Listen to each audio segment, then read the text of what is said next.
Regulation of respiration में हम लोग देख रहे हैं आज डोर्सल और वेंट्रल रेस्पिरेटरी ग्रुप कैसे काम करता है। तो डोर्सल रेस्पिरेटरी ग्रुप जो है उसके न्यूरॉन्स जो होते हैं, जो लोग जहाँ लोकेशन होता है उसे हम लोग कहते हैं न्यूक्लियस ऑफ ट्रैक्टस सोलिटेरियस। ये एरिया है भाई, ठीक है पहला। और दूसरा क्या है कि इसका काम यदि देखें तो काम है इसका इंस्पायरेशन में और रिदमिकल फंक्शन में। जैसा मैं हमेशा बोलता हूँ, हमारे सांस का अपना एक रिदम है और वो रिदम हम इच्छा करें तो अल्टर कर सकते हैं कपालभाति प्राणायाम से, लेकिन वो खुद ब खुद अपना एक स्टाइल में चलता रहता है। ठीक है। अब जो न्यूक्लियस ऑफ ट्रैक्टस सोलिटेरियस है, इसका सेंसरी एंड जो है वह दो नर्व्स में, दो क्रैनियल नर्व में टर्मिनेट करता है। हम लोग लिखते क्या है इसमें कि द न्यूक्लियस ऑफ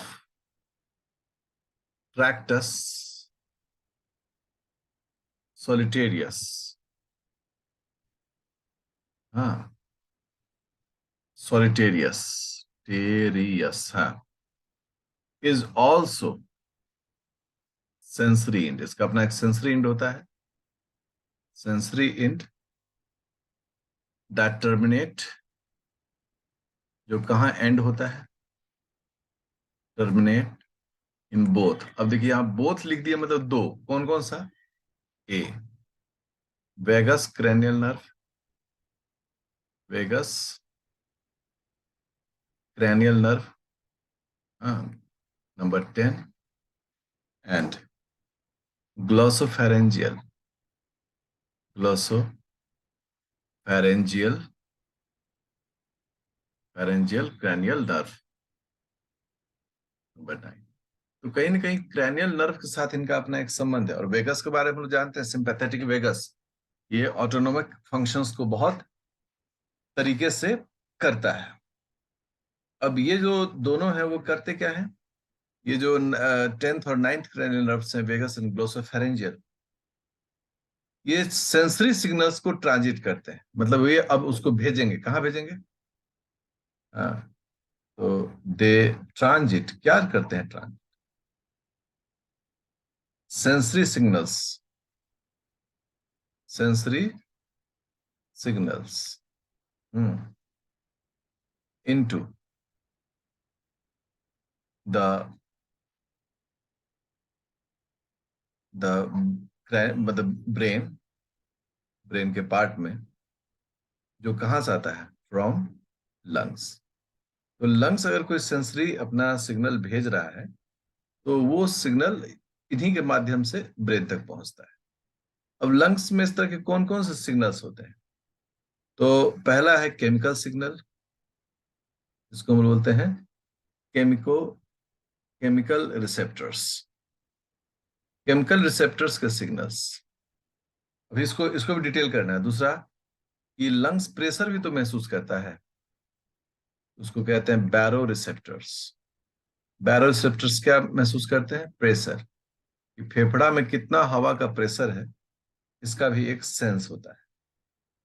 और मतलब ये सभी जो है मेजर पार्ट है कि कार्बन डाइऑक्साइड का कॉन्सेंट्रेशन, प्रेशर का जो इश्यू है, ये सभी लंग्स से निकलते हैं और इन क्रैनियल नर्व्स के माध्यम से होते हुए कहाँ पहुंच जाते हैं? ब्रेन तक पहुंच जाते हैं। तो ब्रेन तक जब ये पहुंचता है तो फिर ब्रेन उसको रिस्पॉन्स करता है कि भाई लंग्स पर अगर बहुत प्रेशर है तो उसको हम नॉर्मलाइज करें, या फिर लंग्स ठीक से केमिकल रिस्पॉन्स नहीं ले पा रहा है तो उसको भी नॉर्मलाइज करें। तो ये जो है ना बड़ा इंपॉर्टेंट एक काम है वेगस और क्रैनियल नर्व्स का, जो क्या करते हैं, लंग्स से सूचनाओं को ले जाते हैं। अब मान लो कि ये हमारा लंग्स है, ठीक है, ये हमारा लंग्स है और ये हमारा ब्रेन है, और ब्रेन का ये मेडुला ऑब्लोंगाटा है। अब जो वेगस क्रैनियल नर्व है उसका न्यूरॉन यहाँ है, और यहाँ से होते वो इस यहाँ पर पहुंच रहा है इससे सूचना। हम सब जानते हैं कि न्यूरॉन्स को इस तरह से सिंबॉलिक बनाया जाता है। अब ये सूचना जो है वो कहाँ पहुंच रहा है? इस डोर्सल जो रिस्पिरेटरी ग्रुप है वहां पहुंच रहा है। और मान लो कि यहाँ कोई प्रेशर का इशू है या कोई केमिकल रिस्पॉन्स का इशू है, तो वह ब्रेन को पता चलता है ना, ये जो ब्रेन का हिस्सा है, इस ब्रेन के हिस्से को पता चलता है कि लंग से भाई ऐसा हो रहा है। तो ये जो क्रैनियल नर्व 10 और 9, ये इस काम में मदद करता है।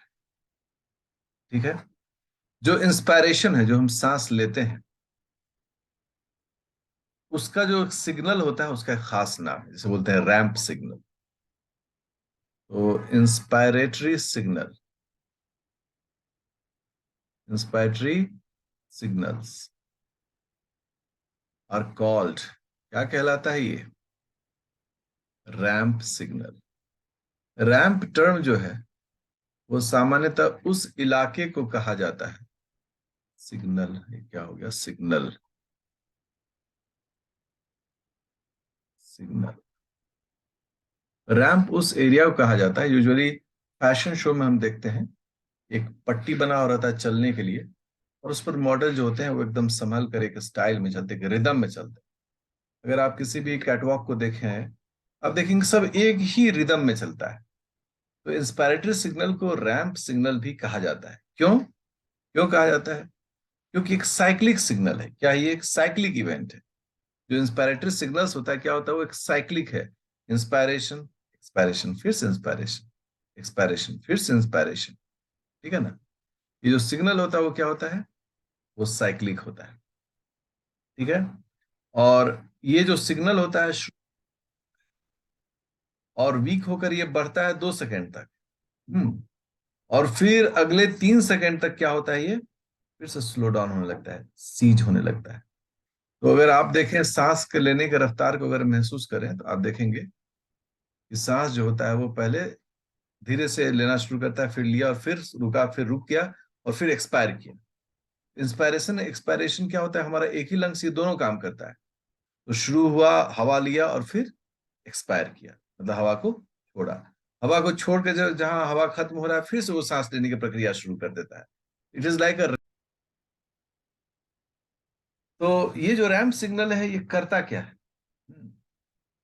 तो ये सिग्नल्स जो होता है ये दो काम करता है। ठीक है। अ, ये control and coordinates, control and coordinates किस कैसे करता है? तो पहला, rate of increase of the ramp signal, control the rate of increase of ramp signal। जो सिग्नल है इंस्पायरेटरी सिग्नल, उसको करता है अप टू 0 to 2 सेकेंड। और फिर सेकेंड क्या होता है? Control the limiting point at which the ramp suddenly ceases. Control the, होगा ना, एक लिमिट पर तो रोकना पड़ेगा ना भाई। उसको क्या कहते हैं? Limiting point. जहां पर क्या होगा? At which the ramp suddenly ceases. जो इंस्पायरेटरी सिग्नल है वो क्या होगा? सीज्ड हो जाएगा, मतलब वो रोक दिया जाएगा। ये क्या होता है? अगले 2 से फिर मतलब 5 सेकेंड के अंदर में। ठीक है। तो अब रुक गया। अब फिर आप अगला जो स्टेप है रेस्पिरेटरी साइकिल में, वो प्रारंभ हो जाएगा। ये जो काम करने का तरीका है, ये तरीका किसका है? ये है इंस्पायरेटरी सिग्नल्स या रैम सिग्नल्स को। ये रैम सिग्नल्स कहाँ जनरेट होता है? कौन कौन रेगुलेट करता है इसको? तो हम कहते हैं इसे डोर्सल रिस्पिरेटरी ग्रुप जो होता है ब्रेन का, वो रेगुलेट करता है इसको। द वेंट्रल रिस्पिरेटरी ग्रुप, इसका काम दोनों होता है, रेगुलेशन एंड मतलब रेगुलेशन ऑफ इंस्पायरेशन एक्सपायरेशन। इसका रोल है जो है वो है regulation of both inspiration and expiration, both inspiration and and expiration, सांस छोड़ना और लेना दोनों को ये रेगुलेट करता है। ठीक है। जबकि डोर्सल सिर्फ इंस्पिरेशन में पार्टिसिपेट करता है। और ये जो इसके न्यूरॉन्स होते हैं वो कहाँ लोकेट करते हैं? Neurons are located located in medulla. और इन्हें क्या कहा जाता है? एक का नाम है nucleus ambiguus. Nucleus ambi double G G double U S ambiguus. और दूसरा रहता है nucleus nucleus retro ambiguus. Retro ambiguus. ये दो न्यूक्लियस जो होते हैं वो यहाँ इसको रेगुलेट करते हैं। these neurons become active। कब एक्टिव होता है? क्या इसका कोई नियम है? बोलते हैं हाँ नियम है। these neurons become active when। का क्या when? तो जो पल्मनरी वेंटिलेशन है अगर वो नॉर्मल से बढ़ जाए, when if पल्मोनरी वेंटिलेशन, मतलब जो सांस लिया जा रहा है ना, ventilation. If normal pulmonary ventilation, normal pulmonary ventilation increases. ठीक है, जब नॉर्मल पल्मनरी वेंटिलेशन बढ़ जाए, हाँ हम कह सकते हैं कि नॉर्मल ब्रीदिंग से बढ़ जाए, तो हमारा वेंट्रल रिस्पिरेटरी ग्रुप जो है इसमें न्यूक्लियस एम्बिकस एंड न्यूक्लियस रेट्रो एम्बिकस दोनों एक्टिव हो जाता है। ठीक है, और कब ये एक्टिव नहीं होता है? ये भी शर्त है। these neurons do not active। ये एक्टिव नहीं होते हैं when। कब नहीं होते हैं? पहला, क्वाइट रिस्पिरेशन। क्वाइट रिस्पिरेशन, इसकी भी चर्चा करेंगे। क्वाइट रिस्पिरेशन किसे कहते हैं?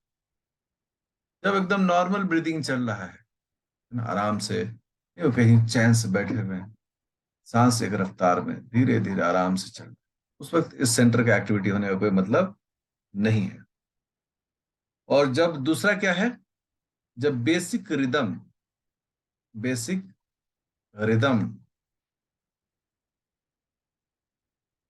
रिदम ऑसिलेशन ऑसिलेशन,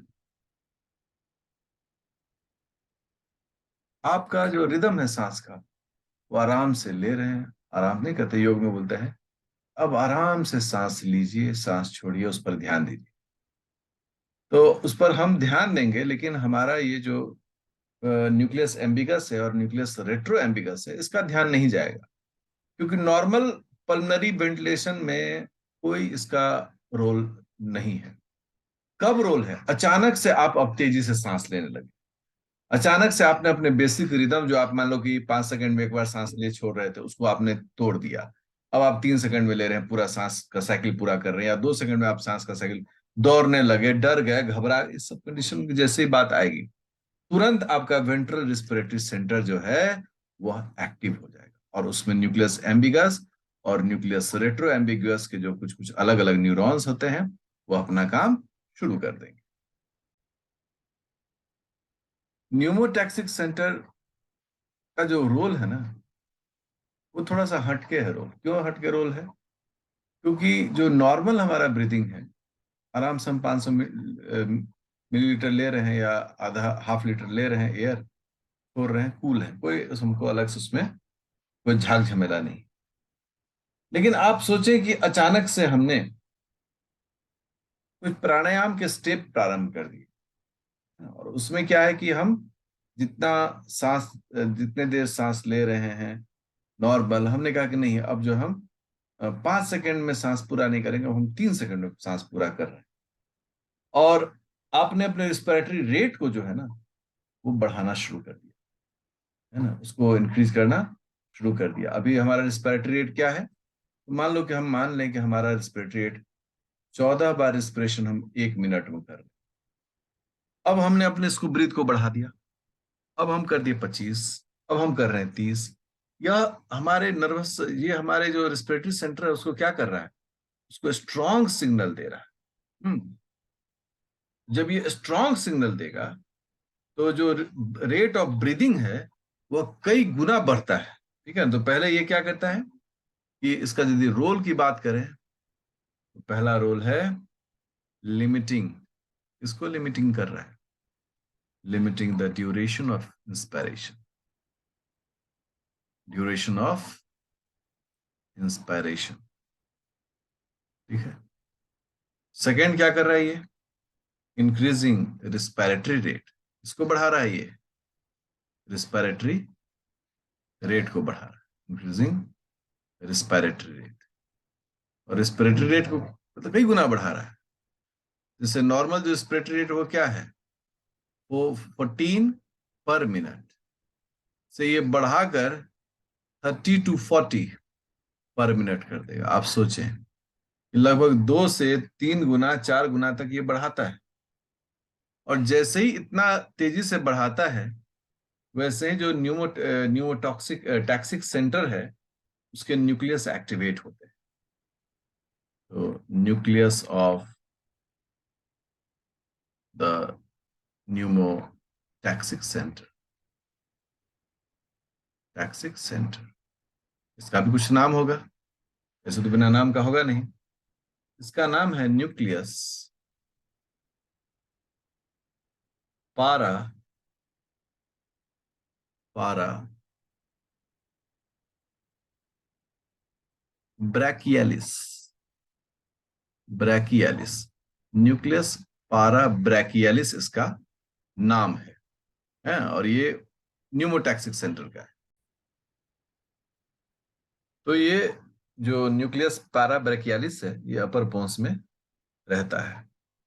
और ये जो है इसका क्या है, कंट्रोल एंड कोऑर्डिनेट करता है, कंट्रोल एंड कोऑर्डिनेट। कोऑर्डिनेट क्या करता है, सबसे पहला the switch off point of inspiratory ramp, the switch off point of ramp signal. Ramp signal is also called inspiratory signals. तो अभी जैसे मान लो कि 3 सेकंड में इंस्पायरेशन बंद होता था, अभी तेजी से लेना है तो 1 सेकंड में इंस्पिरेशन पूरा हो जाएगा, है ना। कपाल भाती करते हैं तो तेजी धक चक चक चक चक चक सांस ले रहे हैं, छोड़ रहे हैं। सेकेंड पॉइंट क्या होता है, the duration of filling up the lungs. Lungs को पहले मान लो कि कितने देर में भर रहा था एयर से, उस ड्यूरेशन को भी तो घटाना है ना। तेजी से भरना है, तेजी से निकालना है। ठीक है। थर्ड क्या है, जैसे मैंने पहले ही कहा दिया, ये लिमिट एक्सपायरेशन इंस्पायरेशन, ये इंस्पायरेशन को लिमिट करेगा, उसके समय को लिमिट करेगा, उसके रफ्तार को बढ़ाएगा ताकि जल्दी से जल्दी जो है ब्रीदिंग का जो रेट है वो इंक्रीज कर जाए। ये सब काम है जिसको हम लोगों ने पढ़ा है। और ये जो है जैसे ही ब्रीदिंग अगर हम फिर से नॉर्मलाइज करना चाहेंगे तो ये सेंटर क्या हो जाएगा, खुद ब खुद इनएक्टिव हो जाएगा।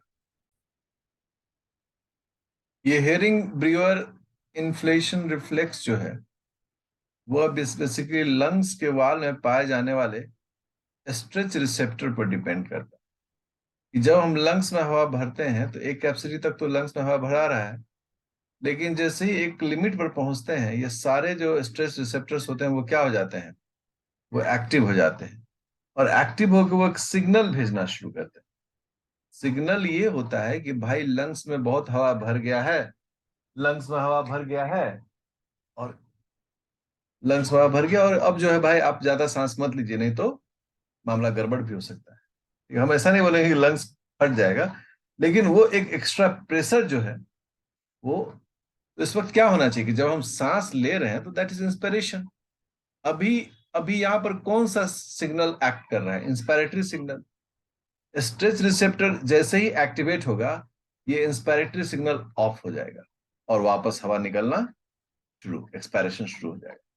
तो स्ट्रेच रिसेप्टर खुद ब खुद जो इंस्पायरेटरी सिग्नल्स होता है उसको इमिडिएटली रोक देता है, वहीं पर रोक देता है। इसको हम लोग कहते हैं रैंप सिग्नल।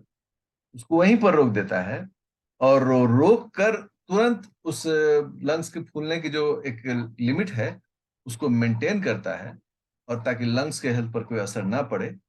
और इस कॉन्सेप्ट को हेरिंग ब्रीवर ने दिया था, इसलिए इसे हेरिंग ब्रीवर इन्फ्लेशन रिफ्लेक्स कहा जाता है।